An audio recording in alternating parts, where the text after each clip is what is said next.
Hello everyone. అమ్మ, ఇవాళ మళ్ళీ దోశలేనా అని అనేవాళ్ళు ఉంటారు కదా, వాళ్ళ కోసం ఈ వీడియో. దోశపిండి ఉన్నా మనం చాలా వెరైటీస్ చేసుకోవచ్చండి ఒకేసారి. మనం ఇలా పొంగడాలు తవా ఉంటాయి ఇంట్లో, అన్నిట్లో కొంచెం కొంచెం ఆయిల్ వేసేసుకొని మన దగ్గర ఉన్న పిండి దాంట్లో వేసేసుకున్నాం అనుకోండి, దానిపైన మనకు కావాల్సినట్టు గార్నిష్ చేసుకోవచ్చు. ఆనియన్స్ కానీ, మిర్చి కానీ, క్యారెట్స్ సన్నగా తురిమి వేసుకోవచ్చు. అది మీ ఇష్టం బట్టి ఎలా కావాలంటే అలా వేసుకోవచ్చు మనం. లేకపోతే ఆనియన్స్ ఆ పిండిలో కలిపి కూడా వేసుకోవచ్చు, అది కూడా టేస్ట్ చాలా బాగుంటుంది. వేసేసుకున్నాక మూత పెట్టేసుకొని మీడియం ఫ్లేమ్లో కొంచెం ఉంచాక మళ్ళీ కొంచెంసేపు అయ్యాక ఇలా తిప్పుకోవాలి. తిప్పేసుకుంటే ఇంకో సైడ్ కూడా మనకు కాలిపోతుంది. తర్వాత మనం సర్వింగ్ బౌల్లోకి తీసుకోవడమే. చూడండి అన్నీ కాలేయా లేదా చూసుకుని అన్నీ ఇలా తిప్పేసుకొని మళ్ళీ క్యాప్ పెట్టేసుకొని కొంచెంసేపు ఉంచామనుకోండి, అప్పుడు ఇలా అవుతుంది. ఇంకో సైడ్ కూడా రెడీ మన పొంగనాలు. నెక్స్ట్ వెరైటీ మనది స్పెషల్ ఊతప్పం. కొంచెం మందంగా వేసుకుంటే మనకు చూడండి బబుల్స్ ఎంత బాగా వస్తాయో.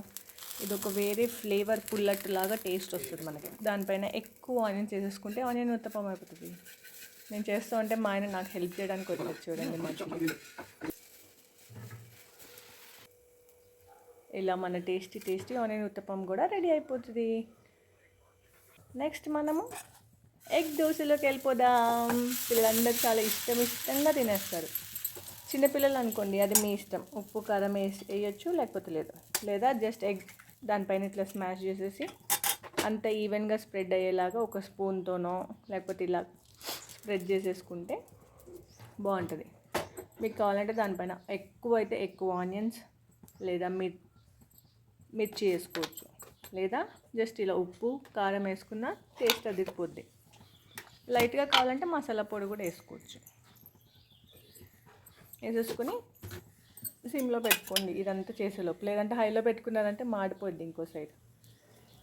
అన్నీ చేసుకున్నాక మళ్ళీ మనం దోశని టర్న్ చేసేస్తే ఇంకో సైడ్ కూడా కాలిపోద్ది. మనం దోశని నార్మల్గా హై ఫ్లేమ్లో కాలుస్తాం కదా, కొంచెం ఎగ్ దోశని మీడియం ఆర్ లో ఫ్లేమ్లో కాల్చుకుంటే ఈవెన్గా మంచిగా మొత్తం కాలిపోద్ది. మన ఎగ్ దోశ కూడా రెడీ. నెక్స్ట్ ఇంకో టేస్ట్. ఇప్పుడు గీ కారం దోశ అంటారు కదా, ఇంట్లో కారపొడులు ఉంటాయి కదా మన దగ్గర. సో దోశ ఇలా వేసేసుకొని మన ఇంట్లో ఏదైనా సరే కారపొడి ఉంటుంది కదా, ఆ కారపొడిని దాని మీద చల్లేసుకుని నెయ్యి దాని మీద వేసేసాం అనుకోండి, టేస్ట్ అదిరిపోద్ది.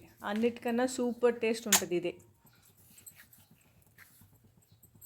అలా నెయ్యి వేసుకొని దోశని కాల్చుకున్నాం అనుకోండి, అబ్బాబ్బాబ్బా ఆ టేస్టే అదుర్స్ అసలు. నేను వేస్తుంటేనే నాకు నోరు ఊరిపోతుంది. మీకు కూడా ఊరుతుంది అనుకుంటా. వెంటనే ఈసారి దోశ పిండి ఉంటే ఇలా వేసుకుని ట్రై చేసేసేయండి. రెడీ మనకి కారం దోశ. నెక్స్ట్ ఈ కొంచెం పిండి ఉంది కదా, ఏం చేయాలబ్బా అని తోచట్లేదు అనుకోండి, మీ ఇంట్లో ఆ రాగి పిండి ఉంటే కొంచెం ఇలా దాంట్లో కలిపేసుకొని లైట్గా ఉప్పు వేసేసుకొని వాటర్ పోసుకొని కలుపుకొని మన దోశ పిండిలాగా వేసేసుకోండి. రాగి దోశ కూడా రెడీ అయిపోతుంది. హెల్దీ రాగి దోశ. నేనైతే ఎక్కువ పిండి ఒకరికే వస్తుంది ఇంట్లో, ఇంకా 3 ఉన్నారు రావట్లేదంటే ఎక్కువ ఈ పని చేస్తానండి. మామూలు దోశ పిండిలోనే రాగి పిండి కలిపేసి చేస్తే రాగి దోశ అయిపోతుంది. టేస్ట్కి టేస్ట్, వెరైటీకి వెరైటీ, అండ్ ఫైనల్లీ హెల్త్ కూడా. ఆనియన్స్ చేసేసుకొని 2 సైడ్స్ కాల్చుకుంటే మన రాగి దోశ కూడా రెడీ. చూడండి మనం ఒకేసారి 5 వెరైటీస్ చేసేసుకున్నాము. 4 వెరైటీస్ ఆఫ్ దోసాస్ అండ్ పొంగనాలు కూడా. చూడండి రాగి దోశ, ఎగ్ దోశ, గీ కారం దోశ, అండ్ మన ఉత్తప్పం, అండ్ మన పొంగడాలు కూడా రెడీ.